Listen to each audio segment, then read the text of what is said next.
Hello everyone, I am Mr. Frank, the guy who teaches you to solve reading questions without reading the passages in the SAT and ACT tests. You guys who first watch my video often doubt my no reading method. Your questions all comes from the counterintuitive nature of the method. No blame on you. Okay. Although yours are legal doubts, but you have to know that it is only by breaking your intuition that you can achieve the innovations. Talking about reading, the truth about speed reading is that the faster you can read, the fewer individual words you actually read. In this sense, you can conclude that the speediest reader must need to read no actual words.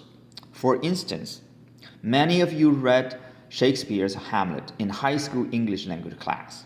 So if you were asked about the book, you should in no second recall its main theme, even some of the details, without rereading any word of it. This is a perfect example of no reading is the fastest reading, because of your memory that's part of your conscious has been infiltrated with the ideas of the story. In this case, it's your memory that takes the place of your reading conscious. Here, let's ask a critical question.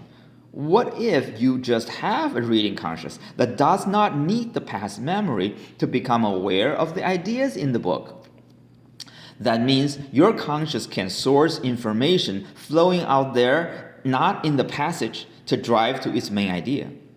This might sound impossible, but it actually can be learned step by step. So today, I will show you how to begin your first step to build up your reading conscious. That is to read only the opening sentences of each paragraph. Keep in mind that this is only the first step. If you learn along the course with me, you shall come to the point of no reading. In this tutorial, we will use a recent QAS passage in the SAT on March 12, 2022. So here is the passage. From a quick view, it contains a bloated blurb and multiple paragraphs. We first highlight some of the keywords from the blurb that tell something about the story. You don't have to pay attention to the book title, the author, and the publication year, so on and so forth, because this information typically don't tell anything about the story itself. And it doesn't matter what keywords you choose to highlight, just the flow with your conscious at the moment of reading. Likely you will notice the characters and what happens about them. As you can see here, I simply highlight the narrator in his journey as a young boy and Ramankas as his two friends. Next, we will continue to highlight the opening sentences of each paragraph, noticing that there are 6 paragraphs in total. In the end, we include the closing sentence as well. Then, we will focus on all these information highlighted that come to an impression of the whole story. We will ignore the rest of the passage during the entire process. It not only saves us time, but also makes the process confusion-free for us. So I will eliminate all the rest of the passage just to clean up our screen. It is merely for the convenience of this tutorial. You don't need to do such wipeout in the real tests. So in the next step, we will process the highlighted information to construct our impression of the story. First, from the blurb, we know there are 3 characters, the narrator, Ram, and Kas as his 2 friends. Then in the first paragraph, we added another character, Mr. Fonseka, who wants to be a teacher in England. But we do not know what he has to do with the other characters. The second paragraph continues to tell about Mr. Fonseka's personality, which is gracious and quiet. Graciousness is certainly a good emotional value, so it is a positive subjectivity. Quiet, on the contrary, is a negative objectivity. Being quiet means no sound. So I put it as negative, because no sounds, no, is a negativity in nature. So pay attention that negativity doesn't really mean it is bad. It's just a negative grammatically. Okay. Some students may have questions on what's positive or negative and what's subjective and objective. I will have another video explaining them. For the time being, you can simply understand the positive is yes, negative is no, subjective is emotional or conscious, or objective is not emotional or not of conscious. In the third paragraph, narrator I comes in as a character in the story. See, I want to coax him, but his porthole is enough. So he can only be Mr. Fonseka. So between coax and porthole, the connection word is but. That means there is oppositional relation between the two words. So we will understand porthole as not coax. Note here that we don't care the literal meanings of the words, but rather put them in relation to each other as possible. In the fourth paragraph, Ramankas, the two friends, are brought in to meet Mr. Fonseka. Next paragraph, I aware such a portrait. Now who was that portrait? It must be somebody said in the previous paragraph, but it cannot be Ramankas because these guys are the two characters. Then such a portrait can be best assigned to Mr. Fonseka, the only one singular character in the previous paragraph. Okay. Lastly, I wonder what happened to him. Again, him is Mr. Fonseka for sure. The closing sentence is a question about memorized canon and river water. So this question can be best related to the wonder of the narrator in the beginning of the paragraph. And we don't know what memorized canon and river water stand for. But we are sure that the memorized canon bears a subjectivity as it is something in the mind, it's memorized. On the contrary, river water represents an objectivity because it is something in real being. So the closing question is asking if these subjectivity and objectivity equal to each other. The answer seems to be implicit, even though we may not be sure. It doesn't matter. What we need to know here is that there is a comparison between a subjectivity and an objectivity. Taking the passage as a whole, we notice the first and second paragraphs talk about Mr. Fonseka in an objective manner by using a third-person narrative. But starting from the third paragraph, the passage used first person and it becomes more subjective narrative.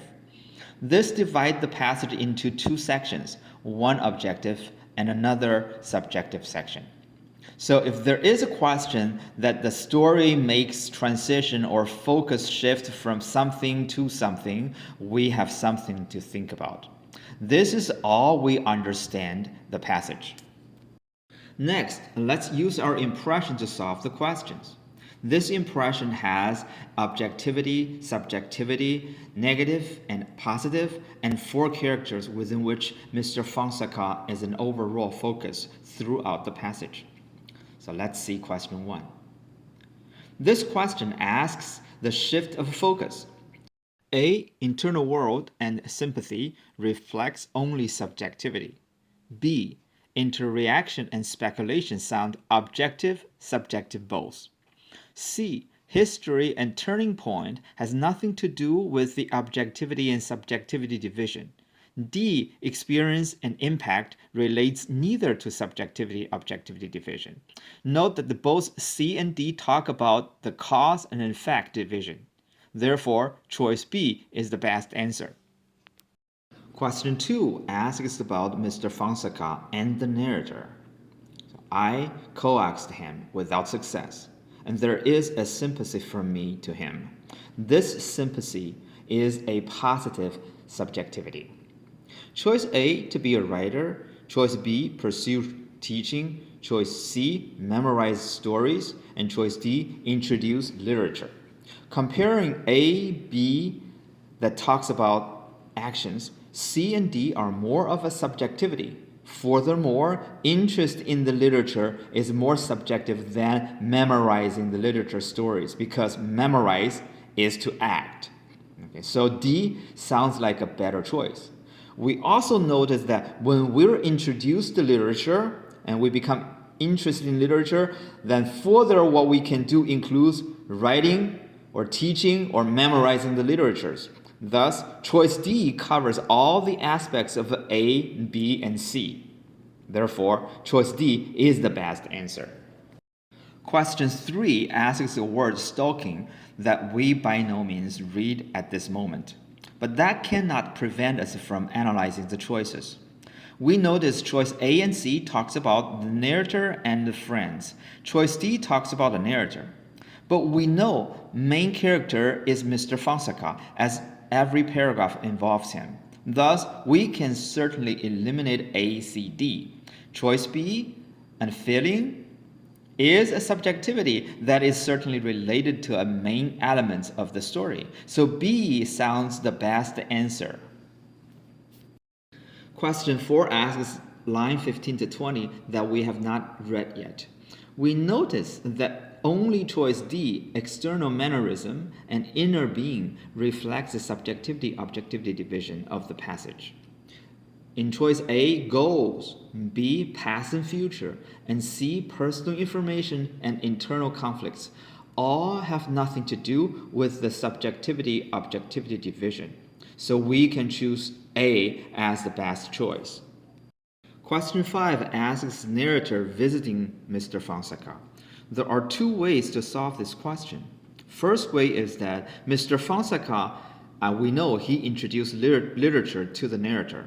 Therefore, the narrator has nothing else important before being interested in literature. So choice A is probably the best answer. The second way is, we know after having nothing to do, the narrator can become concerned of Mr. Fonseka, or want to borrow books, or try to recover memories of a book, etc. So choice A covers the aspects of B, C, and D. Therefore, the best choice is still A. Question 6 asks about the contradiction of Mr. Fonseka's character. It is certainly related to the comparison between the memorized canon and the river water we read at last. So at this point, the implicit answer to the closing question becomes clearer and clearer. The subjectivity and objectivity do not equal to each other. So only the choice C, read extensively and experience little, means a subjectivity and an objectivity that reflects the impression we had on the memorized canon and river water. Thus, choice C is the best answer.